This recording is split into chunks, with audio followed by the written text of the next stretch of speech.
Who's more to blame for the Lakers' offensive issues, Mike Brown or Kobe Bryant?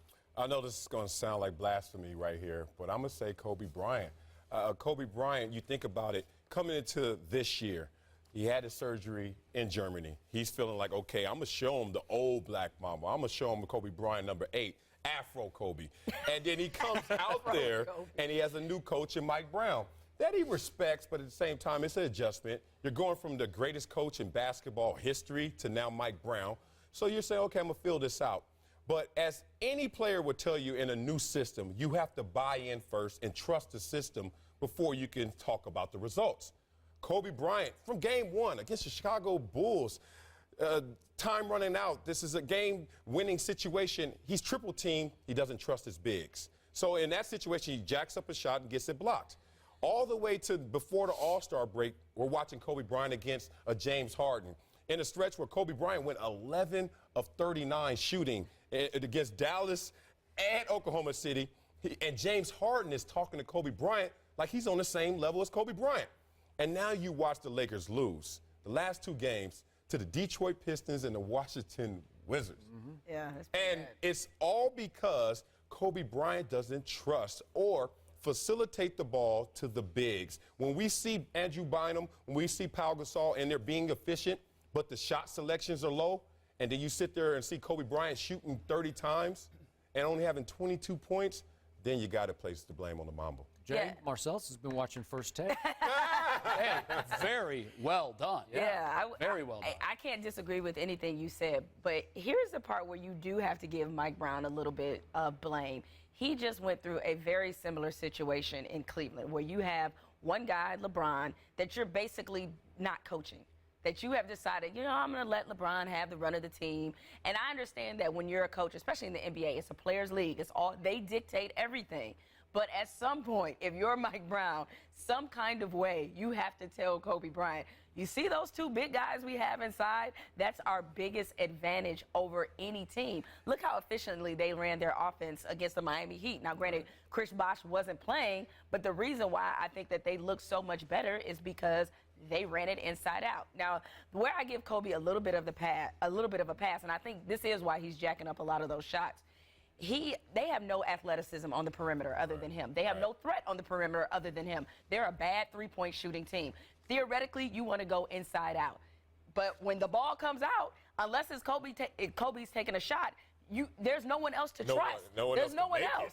So that, more than anything, the personnel slows down the rest of the offense because Metta World Peace, that dude is not scoring 17. I don't know the next time we'll see 17 points from him or for him to be that efficient from 3-point range. So while I would give Kobe the majority of the blame because of his bad shots and how he's running offense, Mike Brown has to take some because he's a veteran coach in this league. He has to have a good enough relationship to come to Kobe Bryant and say, I need you to be more efficient.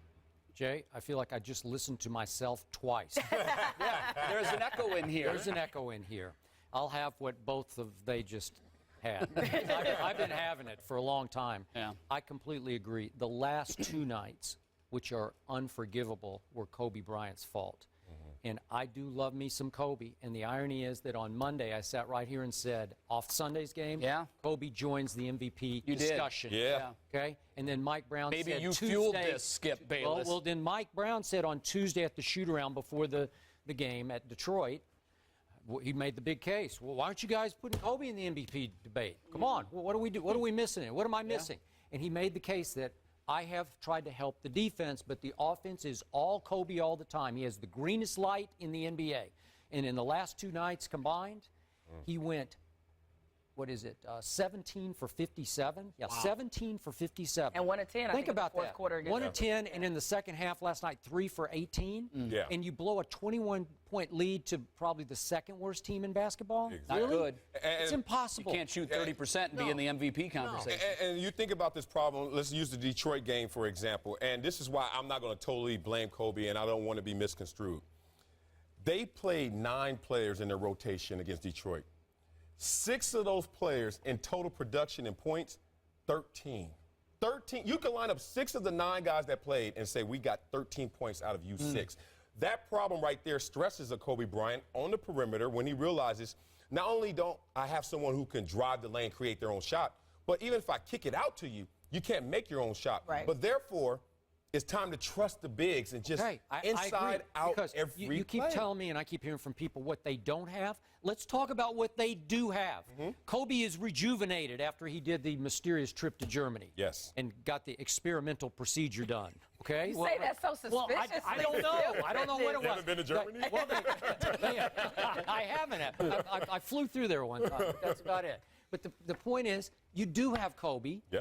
who was about to enter the MVP race, and you got 2 7-footers that nobody in the West has. Nobody. Exactly. And at Detroit, they combined to go 24 of 33 and a combined 28 rebounds. Well, if I give you those numbers, most teams would close that deal. Yeah. Well, that means Mama's got to close the deal. Yeah. Well, where are you? You got to make a shot. Especially against the bottom feeders Yeah. of the NBA. And there's a philosophy problem here where everyone's saying trade Powell, trade Bynum, and let's become more athletic.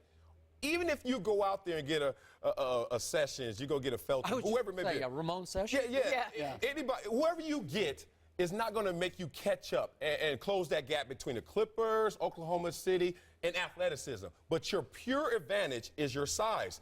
I say keep your size. No one else can compare to your size and play to your strengths. Yeah. That's what they should do. Yeah, I agree.